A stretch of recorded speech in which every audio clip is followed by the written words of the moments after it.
What's up, everybody? Welcome back to another episode of Sammy's Plays. I am Sammaes. Today we're going to get into the debut album from rapper Khia, Thug Misses, celebrating his 20th anniversary this year, released April 23rd, 2002. It was originally released October 30th, 2001, and the beats were completely different. It consisted of a lot of samples, and I'm guessing with the success of My Neck, My Back, it was re-released with different production. So I'm assuming that they didn't get it clear for the samples, or what, it was taking too long, and to kind of catch up with the success of the single, they wanted to have a much wider release. So I guess they just reworked the project and released it. The album went gold. That single still sampled and played a lot everywhere to this day. And it's crazy to think about that Khia didn't have the machine behind her that a lot of these other artists have. So for her to have this song and this video that she made with like a cheap camera do so well 20 years later, still being played and talked about, that's a huge accomplishment. And even to this day, 20 years later, Khia is still relevant. Maybe not for her music, more so her mouth, which is, it's kind of sad because Khia makes good music. Like Thug Misses is a really good album. I prefer the first original release. The beats are way better. The songs make more sense with the original production. Kind of a few years went by, I couldn't find it for shit. And I've been wanting the original songs for so long. And I knew if somebody could get it, it would definitely be Stuart, which his Instagram is Beats for the Streets, and go follow him. He's really dope. He posts a lot of throwbacks, and he knows a lot of fucking knowledge of music and the behind the scenes stuff, just juicy details. He's really dope. Give him a follow. But yeah, he found the original release, and thankfully I was able to listen to these songs again in its original form. And if you haven't heard these songs, like Jealous Girls and Fuck Them Other Hoes and shit, with the original beats, you're really missing out on the energy that the song actually has. Anyways, a really good effort for a debut album from someone completely new. I love raunchy lyrics, so this song was suggested to me at that time, and this is around the same time I discovered like Truth Hurts and Lady May. A bunch of people were coming in, singers, rappers, female rappers especially, and they were all different, they were all unique. And then here comes Khia, you know, with her hood ways. This was like the definition of a hood artist, I guess you could say. Like, it sounds like it was recorded in her basement or something like that, and it was just so well put together. She has her own sound. Lyrics, you could tell she writes her own shit, and she's really dope. Her second album, which came out a few years later, Gangstress, is personally like my favorite, and I think that's her best work. And then there was that rumor for a short period of time that she died.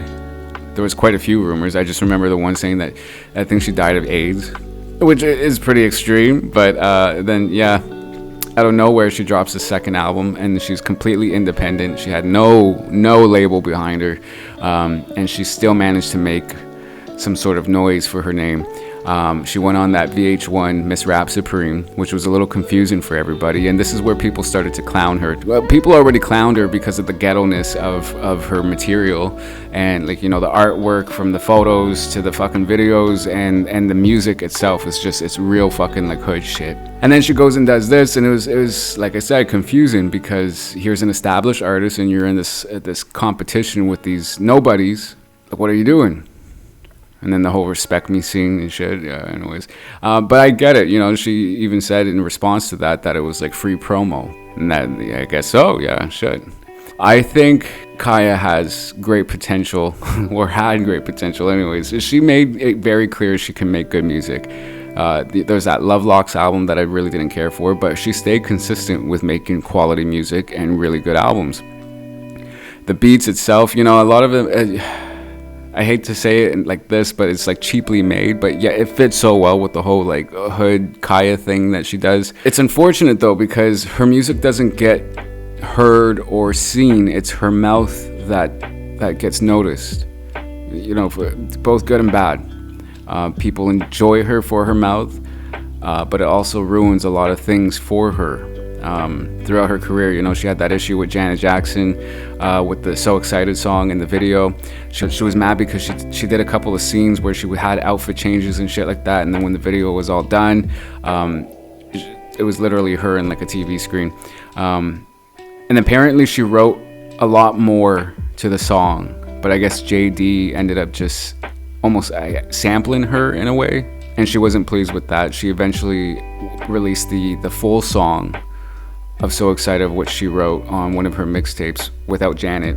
Anyways, and then yeah, she attacked Janet for that.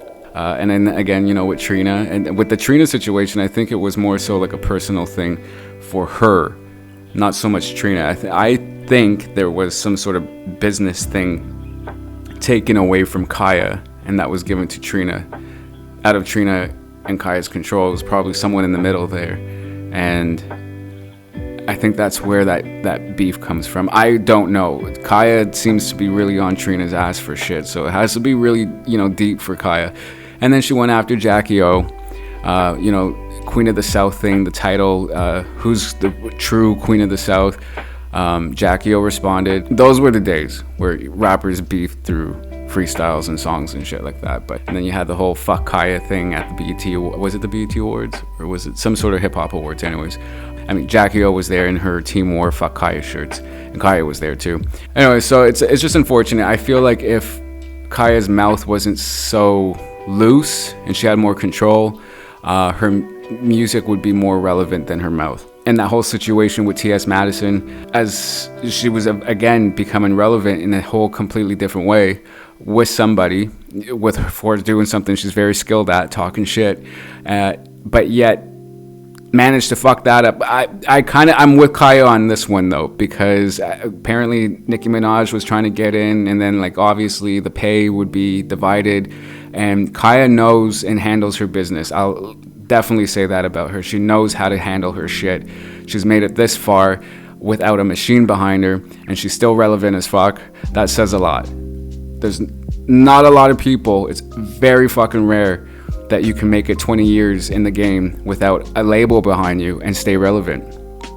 Whether it's good or bad, you know, she's known for what she is, but her music that she was dropping during that time of the Queen's Court, people were actually catching on and they were liking it. It would have been really good things for both TS and Khia.